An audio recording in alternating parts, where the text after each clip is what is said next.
بسم اللہ الرحمن الرحیم۔ السلام علیکم ناظرین و سامعین کرام،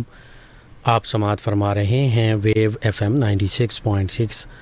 اور آپ کے پسندیدہ پروگرام یاد الہی کے ساتھ آپ کی خدمت میں حاضر ہے آپ کا میزبان محمد لقمان رضا۔ ناظرین و سامعین، پروگرام یاد الہی روزانہ آپ سماعت کرتے ہیں ویو ایف ایم 96.6 کے لائیو اسٹوڈیو سے صبح کم و بیش 8 بجے سے 9 بجے۔ ہمارے رابطے کا نمبر ہوا کرتا ہے 0334196666 یعنی 03341966 ناظرین و سامعین، آپ پروگرام کے دوران بالخصوص بریک کے دوران کالز کے ذریعے SMS کے ذریعے ہمیں اس نمبر پر جوائن کر سکتے ہیں، پروگرام یاد الہی میں شامل ہو سکتے ہیں، اپنے فیڈ بیک سے ہمیں آگاہ کر سکتے ہیں، سوالات پوچھ سکتے ہیں، وظائف پوچھ سکتے ہیں، پروگرام یاد الہی کا حصہ بن سکتے ہیں۔ جی ناظرین و سامعین، پروگرام یاد الہی میں روزانہ عظیم ہستیوں کے تذکارے پاک کیے جاتے ہیں اور اس کے ساتھ ساتھ کچھ ایسے موضوعات پر گفتگو ہوتی ہے جن سے آپ کو رہنمائی حاصل ہوتی ہے۔ آج ایک نیک عادل سلطان مجاہد اسلام حضرت نور الدین زنگی رحمۃ اللہ تعالی علیہ آپ کے تذکارے خیر ہوں گے۔ اس سے پہلے کتاب الشفا سے آج کا خاص وظیفہ ظالموں اور شریروں سے نجات کے لیے وظائف۔ ظالم لوگ، شرارتیں کرنے والے، ہر قسم کے اس میں حکمران بھی شامل ہو سکتے ہیں، اس کے علاوہ بھی جو ظالم حکمران ہوتے ہیں، تو ایسے لوگوں سے حفاظت کے لیے حضرت مخدوم جلال الدین جہاں گشت بخاری علیہ رحمہ کے معمولات میں ہے کہ 75 مرتبہ یا مذلو پڑھا جائے روزانہ، اول آخر 11 مرتبہ درود پاک، اور پھر سجدے میں سر رکھ کر اس ظالم یا شریر کا نام لے کر اس کے شر سے امان کے لیے اللہ رب العزت کی بارگاہ میں التجا کی جائے۔ پھر سر اٹھا کر یہ دعا کرے: الہی توسلت بدعاء ذی النون علیہ السلام، الہی توسلت بدعاء ذی النون علیہ السلام وقلت لا الہ الا انت سبحانک انی کنت من الظالمین وقلت لا الہ الا انت سبحانک انی کنت من الظالمین ان تکفینی عن شر الظالمین وشر الحاسدین ان تکفینی عن شر الظالمین وشر الحاسدین برحمتک یا ارحم الراحمین برحمتک یا ارحم الراحمین۔ اسی طرح نماز مغرب کے بعد سورۃ القریش 41 مرتبہ پڑھیں، ہر مرتبہ سورہ مبارکہ کے شروع میں بسم اللہ الرحمن الرحیم لازمی پڑھیں، اور اول آخر تعداد میں یا کم از کم 3 مرتبہ درود پاک پڑھیں اور اللہ رب العزت سے دعا مانگیں۔ انشاءاللہ اللہ تعالی ظالموں اور شریروں کے ظلم اور شر سے اپنی حفاظت میں رکھے گا۔ یہ خاص وظیفہ میرے لیے، آپ کے لیے، ہم سب کے لیے، امت مسلمہ کے لیے ہمیں چاہیے کہ ہم اپنے اوراد و وظائف میں شامل کریں، اپنے معمول کا حصہ بنائیں، اپنے اعزاء، اقرباء، رشتہ دار، دوست، احباب، پڑوسی، محلہ دار، امت مسلمہ تک پہنچائیں۔ میرے آپ کے ہمارے بتانے سے ہمارے کسی ایک بھی مسلمان بھائی، مسلمان بہن، مسلمان فرد، مسلمان گھرانے، امت مسلمہ میں سے کسی کا بھی فائدہ ہوتا ہے تو انشاءاللہ یہ ہمارے لیے بھی دین و دنیا آخرت میں بھلائی، فائدہ، نجات اور شفا کا باعث ہوگا۔ اللہ رب العزت سے یہ دعا ہے اللہ تعالی ہمیں آسانیاں عطا فرمائے، اللہ رب العزت ہمیں آسانیاں بانٹنے والا بنائے، مشکلات سے ہماری حفاظت فرمائے، آمین۔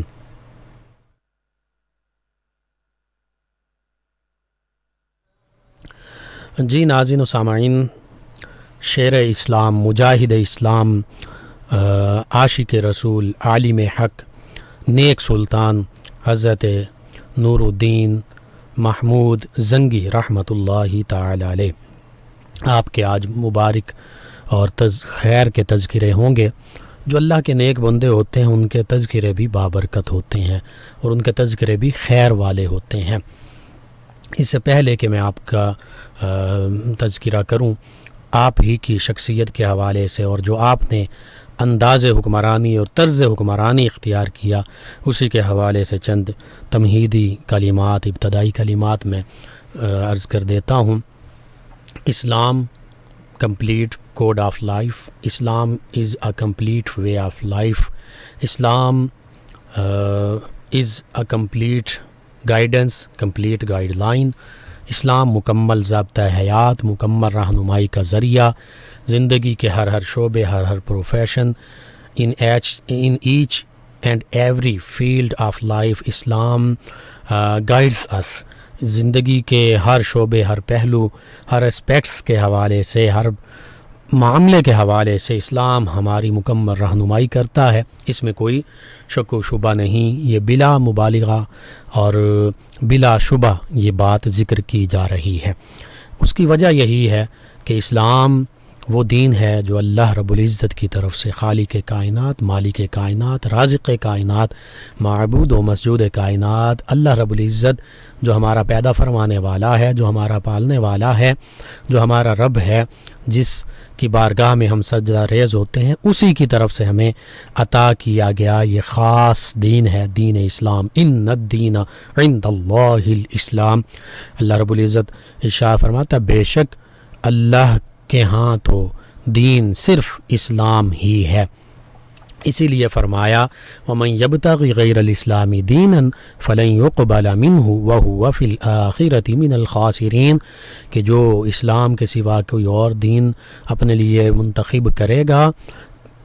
وہ دین اس سے قبول نہیں کیا جائے گا، اور آخرت میں بھی وہ خسارہ پانے والوں میں سے، نقصان اٹھانے والوں میں سے، گھاٹا پانے والوں میں سے، یعنی کفار میں سے ہوں گے. تو یہ اللہ رب العزت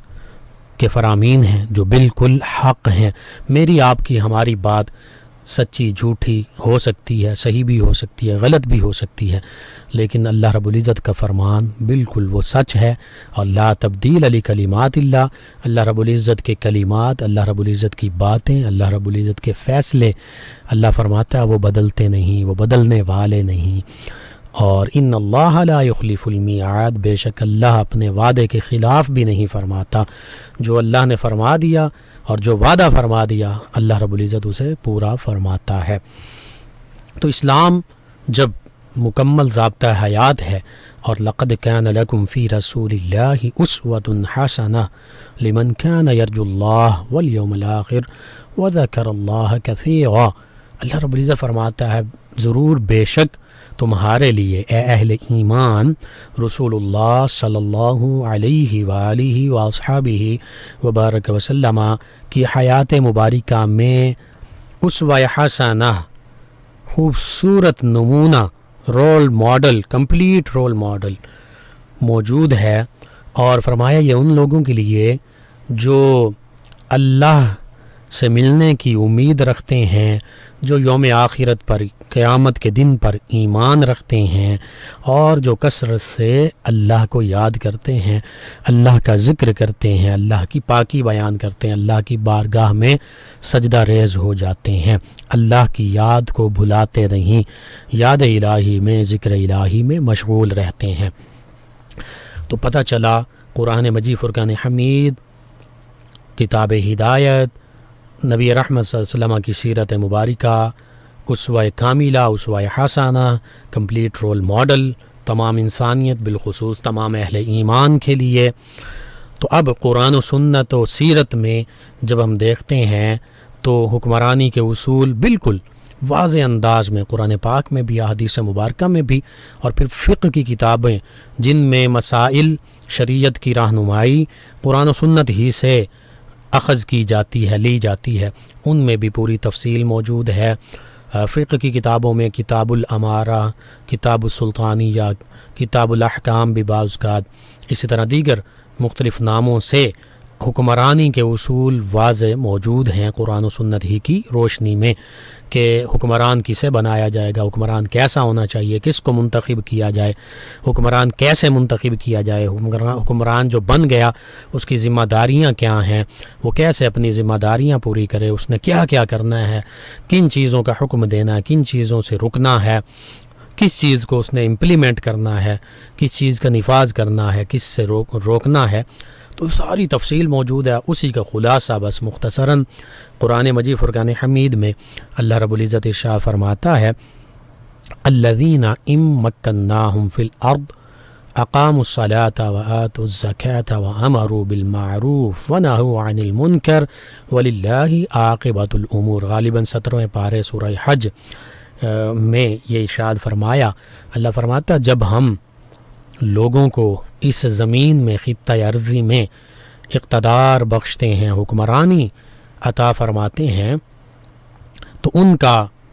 اب طرز حکمرانی کیا ہونا چاہیے؟ یہاں پر خاص 4 چیزوں کا ذکر فرمایا وہ نماز کا نظام قائم کرتے ہیں، وہ زکوٰۃ کا نظام قائم کرتے ہیں، اور فرمایا وہ ہر نیک کام کا حکم دیتے ہیں، امر بالمعروف ان کی ذمہ داری ہے، قرآن و سنت اسلام کے احکام کا حکم دینا اور اپنی رعایا کو، مسلمان رعایا کو اس پر چلانا، یہ ان کی ذمہ داری ہے، اور برائی سے روکتے ہیں، برے کام سے روکتے ہیں، اور برائی کے جو معاملات ہیں انہیں چونکہ ان کے پاس طاقت ہوتی ہے بزور بازو روک دیتے ہیں۔ یہ حکمرانوں کے 4 خاص فرائض ذکر کیے گئے، 4 خاص ذمہ داریاں کہ خود نمازی ہوں گے، خود زکوٰۃ دینے والے ہوں گے اگر صاحب نصاب ہیں، اور شریعت پر عمل پیرا خود بھی ہوں گے، لوگوں کو بھی کروائیں گے، عوام کو بھی، رعایا کو بھی، اور شریعت کے منافی جو بھی معاملات ہیں قرآن و سنت اور اسلام کی تعلیمات سے کے منافی ان سے خود بھی رکیں گے اور اپنی رعایا کو بھی روکیں گے۔ اور اللہ فرماتا وَلِلَّهِ عَاقِبَةُ الْأُمُورِ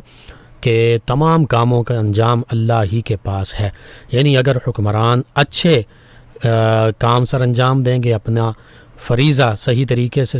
پورا کریں گے، ان فرائض اور ذمہ داریوں کو پوری کریں گے جن کا اس آیہ مبارکہ میں ذکر ہے، تو پھر اللہ کے ہاں ان کا اچھا بدلہ، اچھا انجام ہوگا۔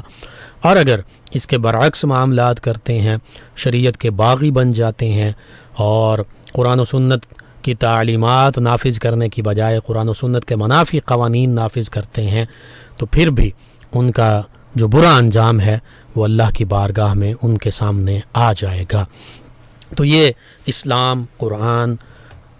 کی تعلیمات، اللہ کے احکام کے مطابق انداز حکمرانی کا ایک مختصر سا میں نے قرآن پاک سے ذکر کر دیا۔ احادیث مبارکہ میں بھی پوری تفصیل موجود ہے، اور بالخصوص احادیث مبارکہ نبی کریم صلی اللہ علیہ وسلم کا عملی طریقہ، عملی حدیث بھی جسے کہتے ہیں، فعلی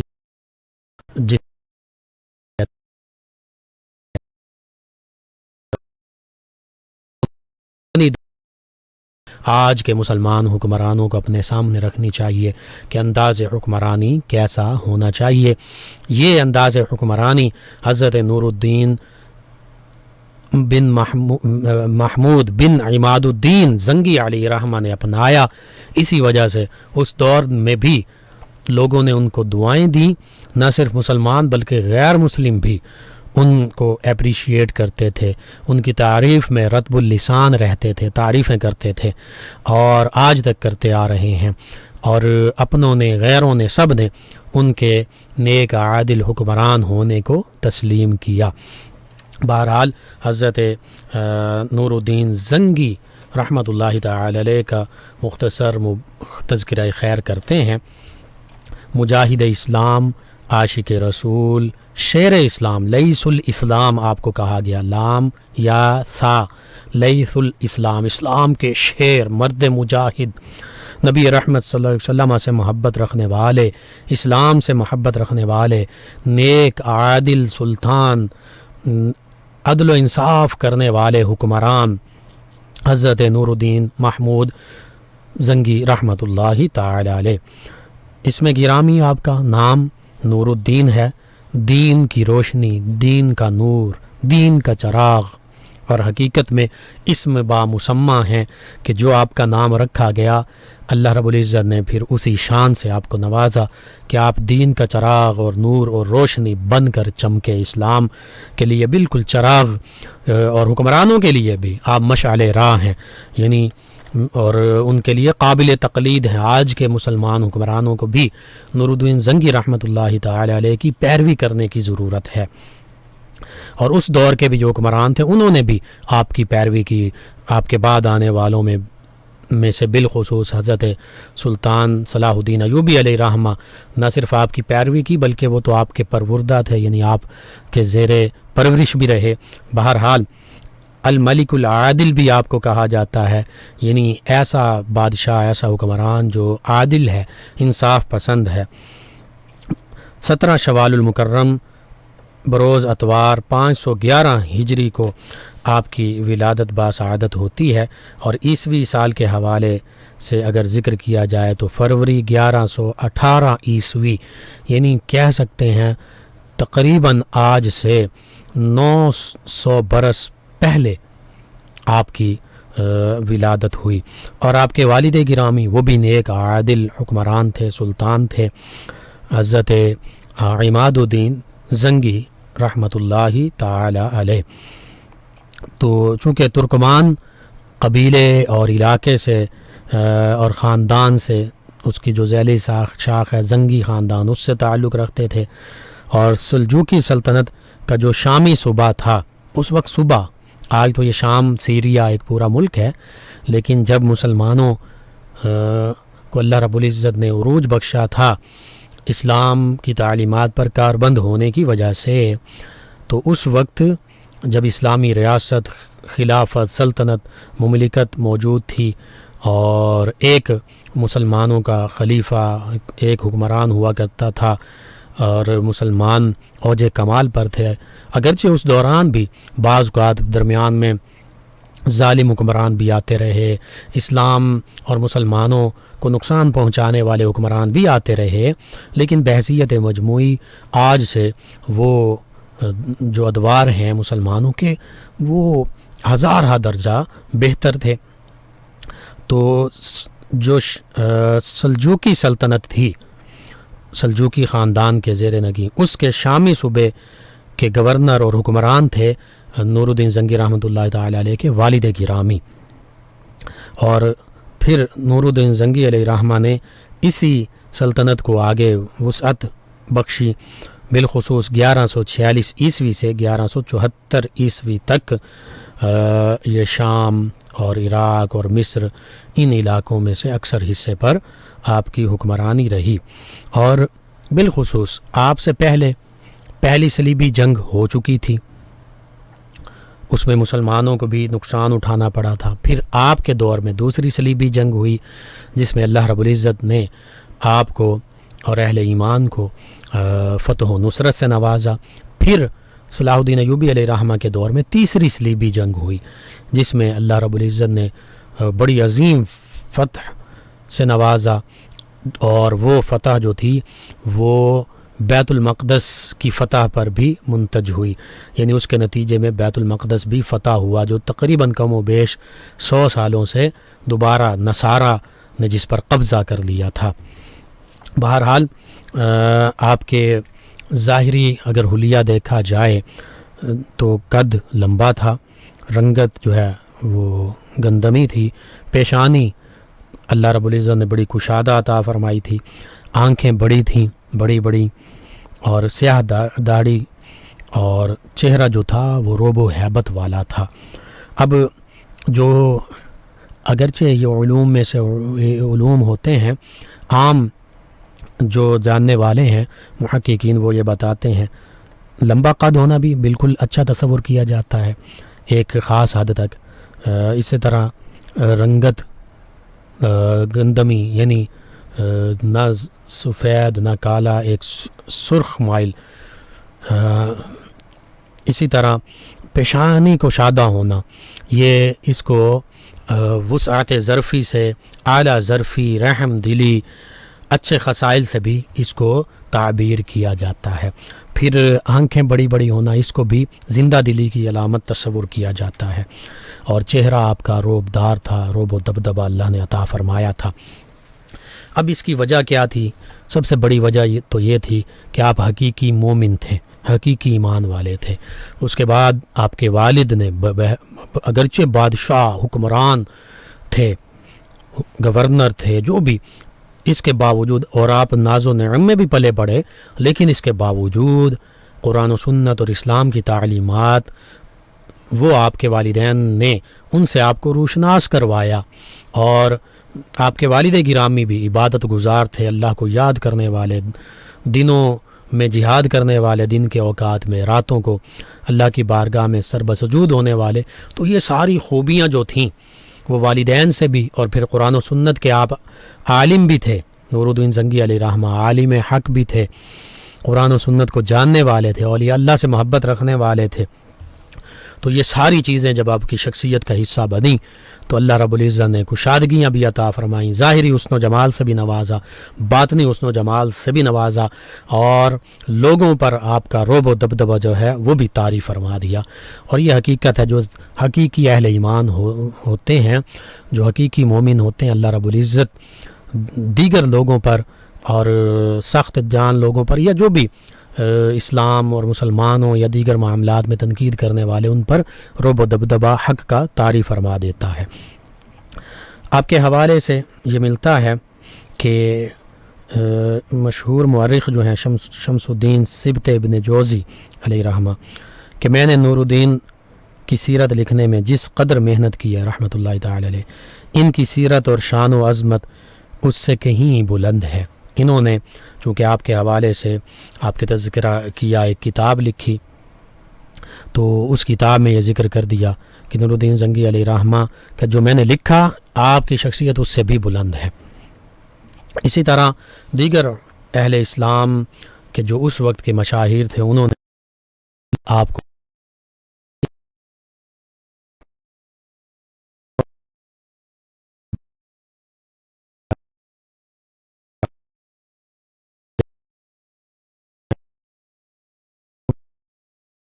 فقہا کے طبقے میں شامل ہیں۔ آپ لکھتے ہیں کہ میں نے قبل اسلام سے آج تک کے بادشاہوں، حکمرانوں کی سیرت اور تاریخ اور ان کی زندگیوں کا مطالعہ کیا ہے۔ خلفائے راشدین اور سیدنا عمر بن عبدالعزیز رضی اللہ عنہ مجمعین کے بعد سلطان نور الدین زنگی علیہ رحمہ سے بڑھ کر حسن سیرت و کردار اور عدل و انصاف میں کسی اور کو نہیں پایا۔ اس کا معنی یہ ہے کہ وہ یہ ذکر کر رہے ہیں، اور یہ وہ لوگ ہیں جو خوشامد نہیں کیا کرتے تھے، جو حق بات کہا کرتے تھے۔ آپ یہ ذکر کر رہے ہیں کہ نبی رحمت صلی اللہ علیہ وسلم کے تصدق سے، آقا کریم صلی اللہ علیہ وسلم تو کی ذات تو وراء الورا، آپ کے تصدق سے چاروں خلفائے راشدین رضوان اللہ علیہ مجمعین نے جو اسلام کی تعلیمات پر کاربند ہوئے اور اسلام کے لیے خدمات پیش کیں، ان کا تصور نہیں کیا جا سکتا۔ ان کے بعد خلافت راشدہ ہی کے دور کی جو یاد تازہ ہوئی سیدنا عمر بن عبدالعزیز رضی اللہ عنہ کے دور میں، اور فرماتے ہیں ان ہستیوں کے بعد نور الدین زنگی علیہ رحمہ سے بڑھ کر میں نے کوئی نیک، عادل، خوبصورت، حسن سیرت و کردار اور اخلاق والا حکمران نہیں دیکھا، نہیں پایا۔ تو کتنی بڑی یہ گواہی ہے اہل حق کی، علماء حق کی، کہ نور الدین زنگی علیہ رحمہ کے حوالے سے اس طرح ذکر کر رہے ہیں۔ آپ کے چونکہ علم ظاہر و باطن بالخصوص قرآن و سنت، حدیث و فقہ جو اس دور میں علوم رائی تھے، وہ تب سبھی اخذ کیے تھے قرآن، تو پھر آپ کی شخصیت پر آپ کے والدین کی تربیت، آپ کے اساتذہ، علماء، اولیاء، ان کی جو تربیت اور جو ان کی توجہات تھیں، ان کا اثر نظر آتا تھا آپ کی شخصیت میں۔ کیسے کہ با جماعت نماز 5 وقت کی آپ ادا کیا کرتے، بلکہ تہجد بھی پڑھا کرتے، اور تہجد کے نوافل پڑھتے، تہجد کے وقت اٹھ جاتے، نوافل پڑھتے، سجدہ ریز ہوتے اللہ کی بارگاہ میں، دعائیں کرتے، استغفار کرتے، درود پاک، ذکر اذکار، اور رو رو کر اللہ کی بارگاہ میں امت مسلمہ کے لیے دعائیں کرتے، بیت المقدس کی فتح کے لیے دعائیں کیا کرتے۔ یہ ہمارے مسلمان نیک، عادل سلاطین اور حکمران تھے۔ آج ہمیں ایسے حکمرانوں کی ضرورت ہے کہ جو امت مسلمہ کے لیے رونے والے ہوں، جو امت مسلمہ کے لیے تہجد کے وقت میں اللہ کی بارگاہ میں روئیں، گڑ گڑائیں، دعائیں مانگیں، جنہیں بیت المقدس قبلہ اول کی فکر ہو، اور صرف دعاؤں تک ہی معاملہ نہ رہے بلکہ عملی طور پر میدان جہاد میں بھی آئیں۔ سلطان نور الدین زنگی علیہ رحمہ نے پوری زندگی میدان جہاد میں گزاری۔ راتوں کو آپ اللہ کی بارگاہ میں سربہ سجود رہتے، اللہ کی بارگاہ میں سجدوں میں رو رو کر دعائیں مانگتے، نوافل ادا کرتے، اللہ کو یاد کرتے، توبہ استغفار کرتے، آنکھوں سے آنسو جاری ہوتے، گریہ و زاری کرتے تنہائی میں، اور دن میں بستر پر نہ رہتے بلکہ دن میں گھوڑے میدان جہاد میں دوڑاتے، آگے سے آگے ہوتے، اور پوری زندگی بالخصوص جب آپ حکمران بنائے گے اس کے بعد تو مزید آپ نے آرام نہیں کیا، بلکہ اس وقت جو صلیبی طاقتیں تھیں جو مسلمانوں پر مسلط ہو چکی تھیں اور مسلمانوں پر جنہوں نے جنگیں مسلط کر رکھی تھیں، ان صلیبی طاقتوں کا میدان جہاد میں سامنا کیا اور ہر محاذ پر انہیں شکست فاش دی اللہ رب العزت کی عطا کردہ طاقتوں سے، جذبہ جہاد، جذبہ شوق شہادت سے۔ تو یہ آپ یوں سمجھیے کہ دن میں بھی نماز اور رات کے نمازی تو خاص طور پر تھے، اور دن کے آپ غازی تھے، مجاہد تھے۔ یہی اہل ایمان اور بالخصوص مسلمان حکمران کا شیوا ہونا چاہیے۔ اسی طرح قرآن مجید فرقان حمید کی تلاوت بڑی کثرت سے کیا کرتے، اوراد و وظائف پڑھتے، ذکر الہی کرتے، سادہ سا اون کا لباس، وہ موٹا ہوتا ہے، وہ پہنتے، اور پوری زندگی جس طرح آج تو معاملہ الٹ ہی ہو چکا، کرپشن، بدعنوانی، لوٹ کھسوٹ، مسلمان حکمران غیر مسلم سبھی اس حمام میں سبھی ننگے ہیں، یعنی اپنی عوام سے ٹیکسوں کا اکٹھا کیا ہوا پیسہ لوٹ لینا اور لوٹ کر باہر کے بینکس میں جمع کروانا، اولادیں بھی باہر، جائیدادیں بھی باہر، اور خود بھی باہر چلے جانا، اور یہ ہمارا المیہ۔ لیکن نور الدین زنگی علیہ رحمہ کا یہ طریق نہیں تھا، بالکل خلفائے راشدین رضوان اللہ علیہم اجمعین کے نقش قدم پر چلتے ہوئے، اسلام کی تعلیمات پر عمل پیرا ہوتے ہوئے، صرف جو مال غنیمت میں سے جس طرح دیگر سپاہیوں کو حصہ ملتا تھا، دیگر فوجیوں کو حصہ ملتا تھا، آپ کو بھی ملتا، اسی سے گزر بسر کرتے، اور اس کے علاوہ بھی کچھ آپ کسب معاش کے لیے کام کیا کرتے جو وقت بچتا، اور وہ جو مال غنیمت اور کتابت کیا کرتے تھے، ہاتھوں سے کتابیں لکھا کرتے تھے، اسی طرح غلاف بنا کر وہ بیچا کرتے تھے اور رزق حلال کماتے تھے، اور تیسرا ذریعہ مال غنیمت۔ تو ان ذرائع سے جو کچھ آپ کو حاصل ہوا یا کچھ سیونگ ہوئی، تو آپ نے 2-4 دکانیں خرید رکھی تھیں اور وہ آگے کرائے پر دی ہوئی تھیں،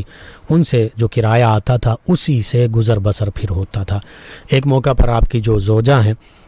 ملکہ، تصور کیجئے آج کے حکمران اور ان کے خاندان اور ان کی بیویاں، بچے اور عیاشیاں، اور حضرت نور الدین زنگی علیہ رحمہ آپ کا گھرانے کا معاملہ کہ آپ کی زوجہ نے کچھ ڈیمانڈز کی، فرمائشیں کی، تو آپ نے فرمایا کہ یہ 2-4 دکانیں میری ہیں، ان سے جو کرایہ آتا ہے یہ تمہارا ہے، اس کے علاوہ میرے پاس کچھ نہیں ہے اور نہ ہی میں کچھ اور تمہیں دے سکتا ہوں۔ اور وہ زوجہ بھی پھر سلطان نور الدین زنگی علیہ رحمہ کی زوجہ تھیں، انہوں نے پھر اسی پر صبر و شکر اور قناعت کا اظہار کیا۔ تو بہرحال آپ کے حوالے سے یہ بھی ملتا ہے کہ مصلی، جائے نماز اور قرآن مجید فرقان حمید ہمیشہ اپنے ساتھ رکھتے، کیوں کہ جہاں بھی میدان جہاد میں، سفر میں، حضر میں، جہاں بھی نماز کا وقت آ جائے تو نماز پڑھی جائے، بالخصوص قیام اللیل کیا جائے، راتوں کو اٹھا جائے۔ اگرچہ نماز کے لیے ظاہری بات ہے جماعت کا انتظام ہوتا ہوگا، لیکن بالخصوص رات کے لیے وہ مصلی تھا کہ رات کو میں تنہائی میں جب ہوں تو اللہ کی بارگاہ میں سر بسجود ہو جاؤں، اپنا سر جو ہے اللہ کی بارگاہ میں سجدہ ریز کر دوں، اور قرآن پاک ہمیشہ ساتھ رکھتے۔ تلاوت بھی کرنا مقصود تھی، تلاوت بھی کثرت سے کرتے تھے، اور یہ بھی معاملہ تھا کہ قرآن پاک سے ہمیشہ ہر معاملے میں رہنمائی لیتے رہیں، پڑھتے رہیں، چونکہ عالم تھے تو جب قرآن کریم کی تلاوت کرتے تھے تو پھر ہر بات پر، اللہ کے ہر حکم پر غور و فکر کیا کرتے تھے۔ حتیٰ کہ آپ تو احادیث مبارکہ آپ سے کئی کتب، بالخصوص 2 کا تو خاص طور پر ذکر ملتا ہے کہ آپ نے حدیث مبارکہ کے حوالے سے 2 کتب جو ہیں وہ تصنیف فرمائی ہیں۔ یہ اس حوالے سے دیکھیں تو پھر آپ محدث بھی بنتے ہیں، فقیہ بھی ہیں، یعنی عالم بھی ہیں، شریعت کو جاننے والے بھی ہیں۔ ایک الفخر النوری، یہ حدیث مبارکہ کا مجموعہ جو آپ نے مرتب کیا، ترتیب دیا، اس میں حدیث مبارکہ اکٹھی کی، اور اس مجموعے میں عدل و انصاف، حکمران کیسے ہونے چاہیے، کیسے وہ عدل و انصاف سے پیش آئیں، اللہ کے راستے میں خرچ کیسے کرنا ہے، اور اصلاح و نصیحت کے موضوعات پر آپ نے حدیث مبارکہ جمع کی، اور دوسری کتاب جہاد کے موضوع پر۔ تو دیکھ لیجئے حکمرانی اور جہاد اسلام، قرآن، احادیث کے مطابق کیسے کیا جائے، یا آپ بخوبی جانتے تھے، نہ صرف جانتے تھے، اس پر عمل پیرا ہوتے تھے۔ یہ حکمرانوں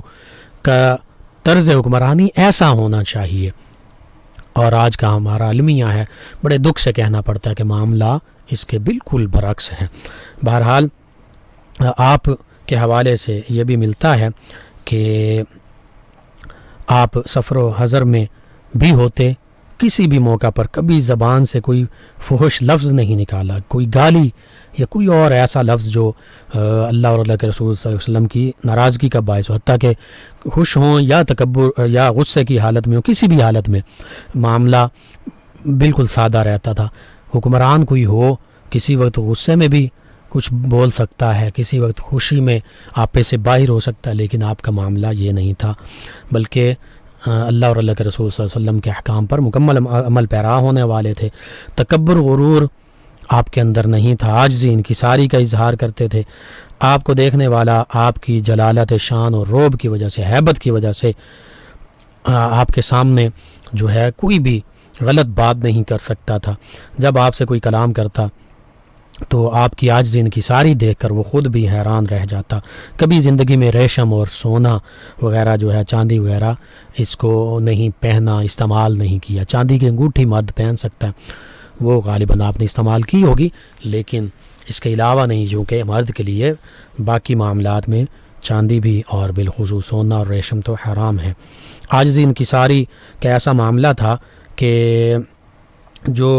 قطب نیشا پوری تھے یا عالم حق ہیں، ان کو آپ نے ایک مدرسہ بھی قائم کر کے دیا تھا۔ تینوں نے آپ کے شوق شہادت اور جذبہ جہاد کو دیکھتے ہوئے کہا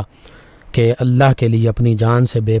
پرواہی نہ کریں آپ، اگر آپ شہید ہو گئے تو مسلمانوں کو کیا ہوگا، اسلام اور مسلمانوں کی مملکت کا۔ تو آپ نے بڑی عاجزی سے فرمایا کہ نور الدین محمود کون ہوتا ہے کہ اس کے بارے میں ایسا کہا جائے، اللہ نے مجھ سے پہلے بھی اہل ایمان کی، اہل اسلام کی اور مسلمان جو ریاستیں ہیں، سرحدیں ہیں، ان کی حفاظت فرمائی ہے۔ یعنی اتنی عاجزی انکساری کا اظہار، اور یہ حقیقت کا بھی ذکر کر دیا کہ اللہ رب العزت ہر دور میں ایسے بندے پیدا فرما دیتا ہے جن سے اللہ رب العزت کام لے لیتا ہے۔ یہ تو سعادت کی بات ہوتی ہے کہ اللہ رب العزت یہ کام کس سے لے، تو آپ سے اللہ رب العزت نے یہ کام لیا۔ اسی طرح علم سے، علماء سے بڑی محبت رکھنے والے تھے، علماء، محققین، مفسرین، محدثین، اولیاء اللہ سے، حتیٰ کہ اسٹوڈنٹس جو طلباء ہوتے جو قرآن و سنت، حدیث و فقہ اور دیگر علوم سیکھ رہے ہوتے، اس وقت چونکہ یہ دین اور دنیا کے علوم علیحدہ علیحدہ خانوں میں تقسیم نہیں ہوئے تھے، یہ مدرسہ اور کالج علیحدہ علیحدہ نہیں تھے، ایک ہی چیز تھی، physics, chemistry, biology, medicine, math, سبھی قرآن، حدیث، فقہ کے ساتھ ہی پڑھائی جاتی تھی۔ تو آپ نے اسکالرشپس علماء کے لیے، طلباء کے لیے ان کا اہتمام کیا، بہت سے مدارس تعمیر کروائے، اور مساجد ایک ہی وقت میں دمشق میں آپ نے 100 کے قریب مساجد جو ہیں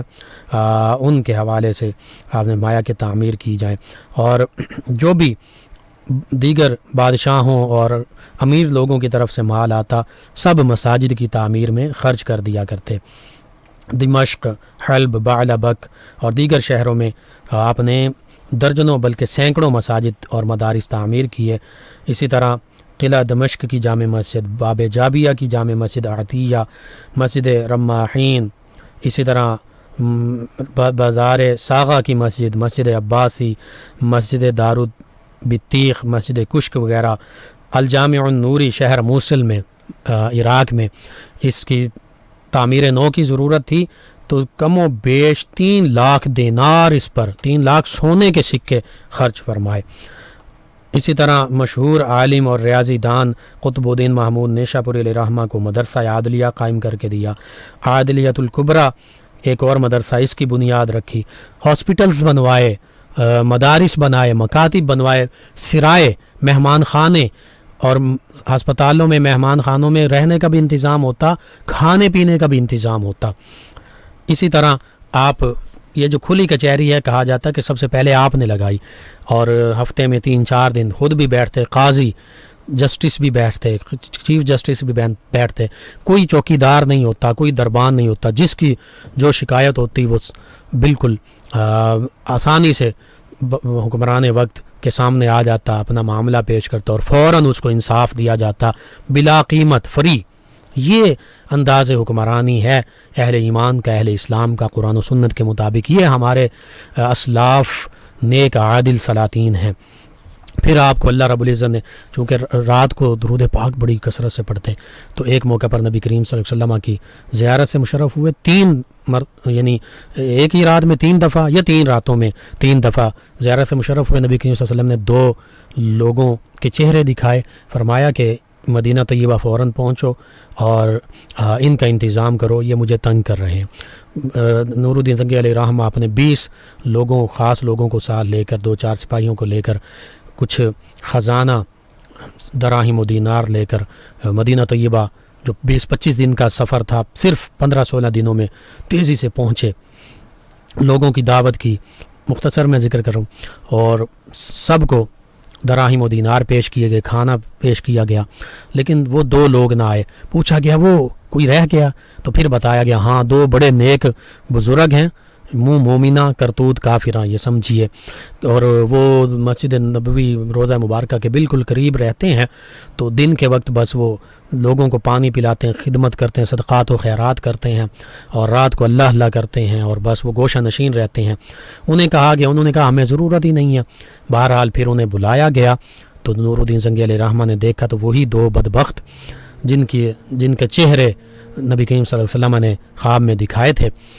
پوچھا گیا، انہوں نے پہلے کچھ نہ بتایا، پھر جہاں ان کی رہائش تھی نور الدین زنگی علیہ الرحمہ وہاں پہنچے، کمرے میں ٹہل رہے تھے، وہاں قرآن پاک بھی، دینی کتابیں بھی پڑھی تھیں، کچھ دراہم و دینار بھی، بظاہر وہ بڑے سخی تھے، بظاہر وہ بڑے تسبیحات کرنے والے، نمازی، بڑا کچھ، لیکن ٹہلتے رہے، دیکھا ایک چٹائی کے نیچے سے، تھوڑا شک ہوا کہ معاملہ عجیب ہے، دیکھا تو نیچے لکڑی کا ایک تختہ یا ایک سل وہ پڑی تھی، اس کو ہٹایا گیا تو سرنگ کھودی گئی تھی، وہ سرنگ نبی رحمت صلی اللہ علیہ وسلم کے قدمین مبارک تک پہنچ چکی تھی۔ بعض نے ذکر کیا سیدنا عمر فاروق اعظم رضی اللہ عنہ کے قدمین مبارک تک۔ نور الدین زنگی علیہ الرحمہ اس سرنگ میں اترے اور نبی کریم صلی اللہ علیہ وسلم کے پاؤں مبارکہ کو، قدمین شریفین طیبین طاہرین کو بوسہ بھی دیا، اور پھر ساری حقیقت واضح ہو گئی۔ پوچھا گیا تم کون ہو، یہ کیا بدبختی ہے؟ تو پھر انہیں بتانا پڑا۔ بعض نے یہ ذکر کیا کہ وہ دونوں یہودی تھے، لیکن اکثر نے یہ ذکر کیا وہ دونوں نصرانی تھے، عیسائی تھے، اور انہوں نے کہا کہ ہمارے بادشاہوں نے ہمیں مال و دولت کے ساتھ بھیجا ہے کہ معاذ اللہ ثم معاذ اللہ، ہم نبی کریم رؤوف الرحیم علیہ الصلوۃ والتسلیم کے جسم اطہر، جسد اطہر کو نکال کر لے آئیں۔ نور الدین زنگی علیہ الرحمہ نے کھدائی کروائی روضہ مبارکہ کے چاروں طرف ارد گرد، جہاں پانی ظاہر ہوا وہاں تک کھدائی کی گئی، پھر پگھلا ہوا سیسا چاروں طرف ڈال دیا گیا، اور روتے جاتے تھے نور الدین زنگی اور کہتے تھے میری کیا قسمت کہ نبی کریم صلی اللہ علیہ وسلم نے مجھ گناہگار کو اس سعادت کا اعزاز عطا فرمایا، اس سعادت کو میرے لیے بخشا۔ تو یہ نور الدین زنگی رحمۃ اللہ تعالی علیہ ہیں۔ بہرحال 15 مئی 1174 کو ان کا وصال ہوا، اور شام میں ہی ان کا مزار مبارکہ موجود ہے۔ علماء حق اس دور کے کہتے ہیں کہ چونکہ لوگوں میں معروف ہو چکا تھا کہ ان کے مزار مبارکہ پر جو حاضر ہوتا ہے دعا مانگی جائے تو قبول ہوتی ہے۔ وہ فرماتے ہیں میں خود گیا، میں نے دعا مانگی تو میں نے اسے مجرب پایا، وہاں میری دعا بھی قبول ہوئی۔ یہ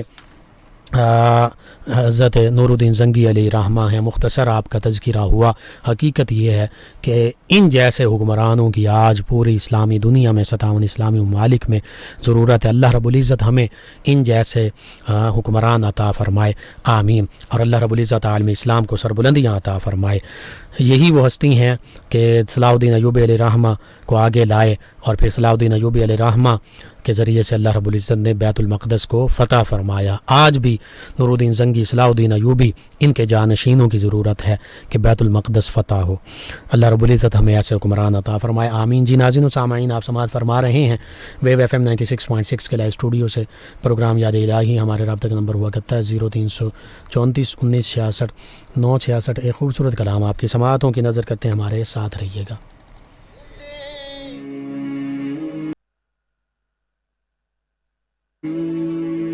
بابرکت صبح کا آغاز اللہ اور اس کے پیارے حبیب صلی اللہ علیہ وآلہ وسلم کے بابرکت نام کے ساتھ مختلف اسلامی موضوعات اور بابرکت شخصیات کے حوالے سے گفتگو سنیے۔ پروگرام یاد الہی میں لقمان رضا کے ساتھ ہر صبح 8 سے 9 بجے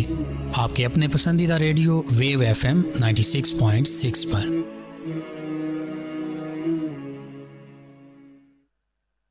اس سے پہلے کتاب الشفا سے آج کا خاص وظیفہ، اگر پریشانی اور مشکلات سے نجات کے لیے یہ وظیفہ ہے۔ ہر مسلمان فرد کی پریشانی، مشکلات، امت مسلمہ کے معاملات، تو اگر کوئی شخص روزانہ سورۃ الانعام اس کی ابتدائی 3 آیات بینات تلاوت کرے گا، پڑھے گا کم از کم یہ، تو انشاءاللہ اس کی تمام مشکلات آسان ہو جائیں گی۔ دوبارہ سن لیجئے،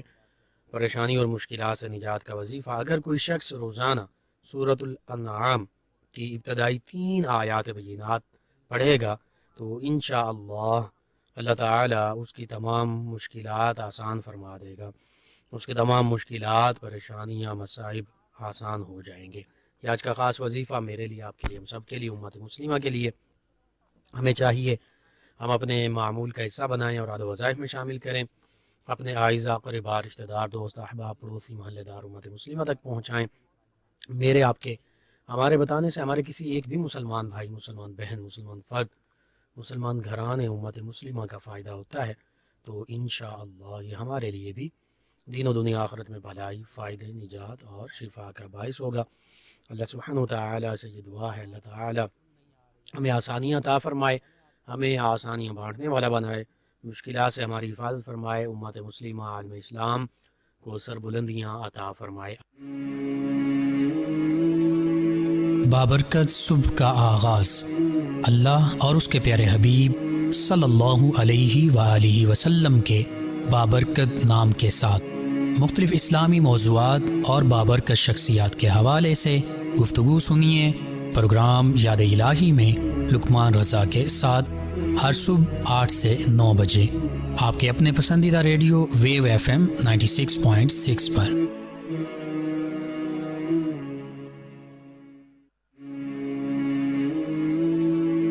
بابرکت صبح کا آغاز اللہ اور اس کے پیارے حبیب صلی اللہ علیہ وآلہ وسلم کے بابرکت نام کے ساتھ مختلف اسلامی موضوعات اور بابرکت شخصیات کے حوالے سے گفتگو سنیے۔ پروگرام یاد الہی میں لقمان رضا کے ساتھ ہر صبح 8 سے 9 بجے آپ کے اپنے پسندیدہ ریڈیو ویو FM 96.6 پر۔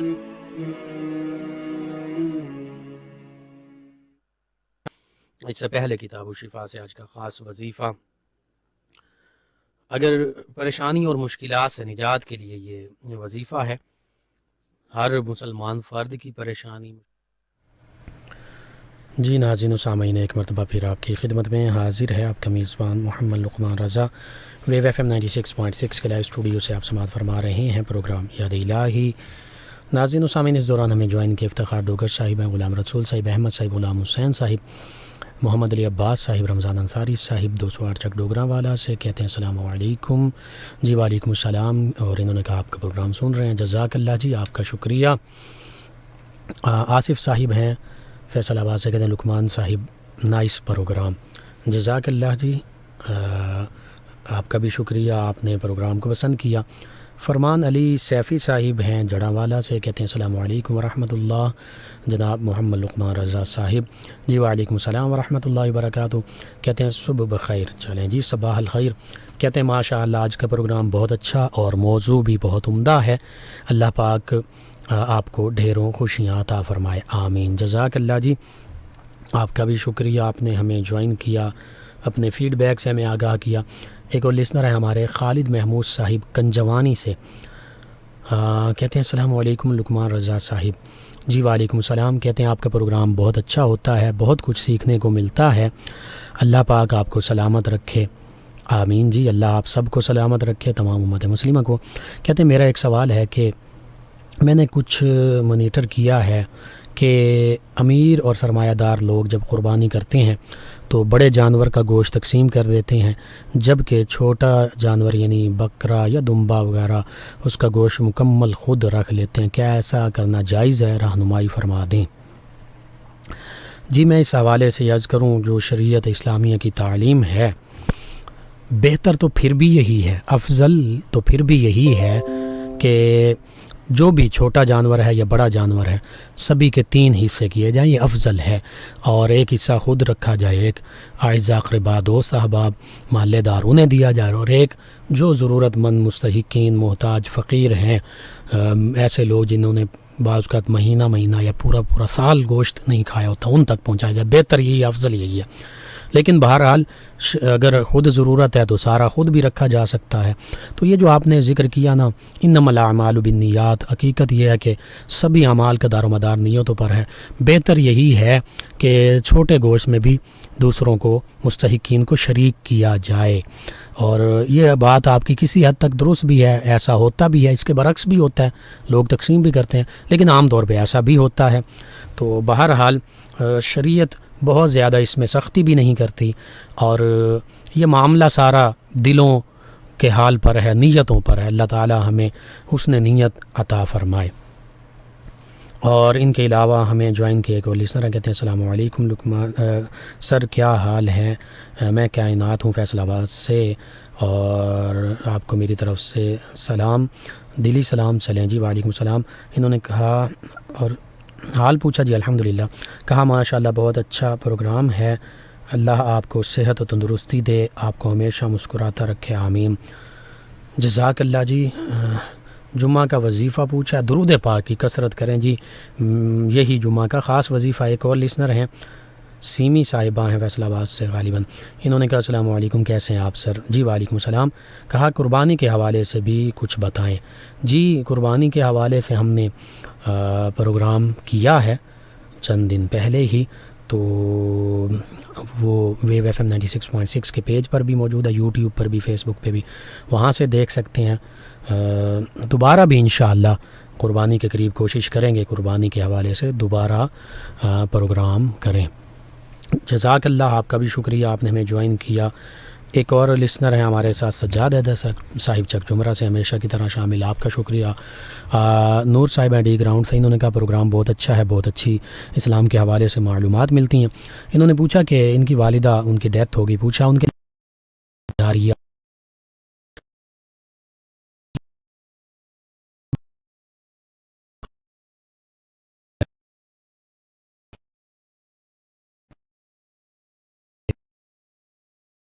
جائے، ان کی طرف سے صدقہ اور خیرات کیا جائے، ان کے نام پر، یعنی ان کے ایصال ثواب کے لیے مسجد مدرسہ بنا دیا جائے، اس میں حصہ ڈالا جائے، کوئی اور فلاحی کام، کوئی ایسا کام جو تا قیام قیامت جاری رہے، تو ایسا کام کر جائیں۔ تو جب تک وہ کام موجود رہے گا، پانی کا انتظام ہے، ہاسپیٹل، دیگر جو بھی رفاہی کام، مسجد مدرسہ بھی اس میں شامل، مسجد معاذ اللہ شہید بھی کر دی جائے تو قیامت تک مسجد کے حکم میں ہوگی، تو قیامت تک ثواب ملتا رہے گا۔ تو اس طرح کے معاملات کر دیے جائیں، دعائے مغفرت کی جائے، ایصال ثواب کیا جائے، قرآن پاک پڑھا جائے، اور صدقہ خیرات ان کی طرف سے کیا جائے۔ احادیث مبارکہ میں بھی اسی کی تفصیل ملتی ہے، تو یہ بہترین صدقہ جاریہ ہے۔ آپ تمام ویورز لسنرز کا شکریہ، آپ ہمیں جوائن کرتے ہیں، پروگرام یاد الہی میں شامل ہوتے ہیں۔ ناظرین و سامعین، پروگرام یاد الہی کا وقت ختم ہو جاتا ہے، انشاءاللہ کل صبح دوبارہ آپ سے ملاقات ہوگی پروگرام یاد الہی میں۔ اپنے میزبان محمد لقمان رضا اور ہماری ٹیم کو اجازت دیجیے، اللہ نگہبان۔